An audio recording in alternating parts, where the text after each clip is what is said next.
وزعموا نصارات و تمدن محمود، یہ مسلمان ہیں جنہیں دیکھ کے شرمائے یہود. دست دو دست ہے دریا بھی نہ چھوڑے ہم نے، دست ہے دریا بھی نہ چھوڑے ہم نے، بحر ظلمات میں دوڑا ہے گھوڑے ہم نے.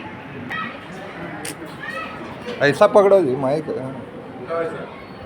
یہی درس دیتا ہے سورج، یہی درس دیتا ہے تمہیں ہر شام کا سورج، مغرب کی طرف جاؤ گے تو ڈوب جاؤ گے.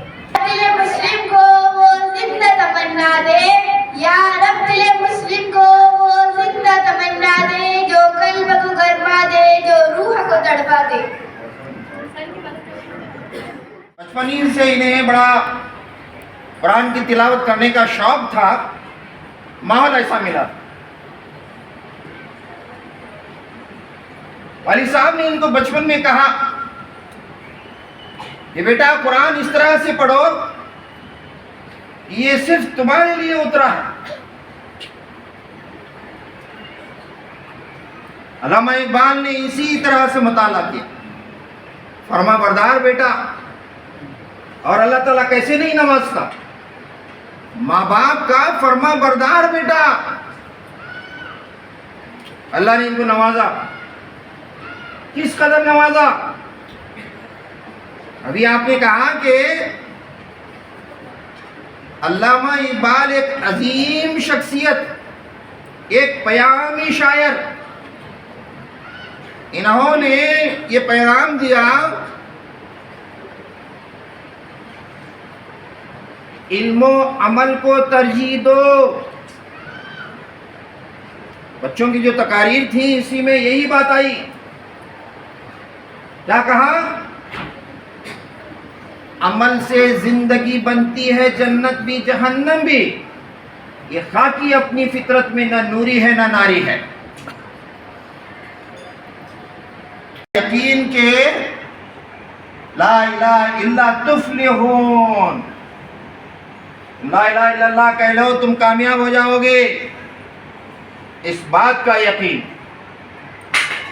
یقیناً آپ سب کو اس بات کا یقین ہے کہ ہم کلمے کے ماننے والے ہیں، اور ایمان اور یقین ہمارا یہ مضبوط ہے. اللہ کی ذات اعلیٰ، وہ برتر ہے. اس کا دستور، اس کا قانون، اس کا قرآن، یہ سب الحمد سے لے کر والناس تک جامع اور مکمل. الیوم اکملت لکم دینکم واتممت علیکم نعمتی رضیت لکم الاسلام دینا. تو یہ اس بات کا ہم سب کو اندازہ ہے. یہاں علامہ اقبال کیا کہہ رہے ہیں؟ یقین محکم عمل پہ ہم. میں خاص طور پر آپ جو یہ قابلیت رکھنے والے طلبہ ہیں، ان قابلیتوں کو مد نظر رکھتے ہوئے میں اپنی بات کہہ رہا ہوں. کسی خاص عنوان کو نہیں. یہ خاص عنوانات جو ہوتے ہیں وہ خاص طور پر نوجوان طلبہ. بات ہے کہ جب ان حضرات کی کوششیں ہیں تو یہاں کے میر معلمین کی بھی کوششیں یہ دن دگنی رات چوگنی ان کی رہتی ہیں. محترم بندہ نواز بنیان صاحب، اسی طرح سے میر معلمہ شارپید میڈم صاحبہ، اور ہماری ایس آر پی کیا کہتے ہیں کہ اس وقت بھی ہوئی. مجھے کل جب ناصر سر فون کیے کہ سر آپ کو ہمارے یہاں ایک کیا کہتے ہیں کہ جلسہ یاد اکابرین منایا جا رہا ہے،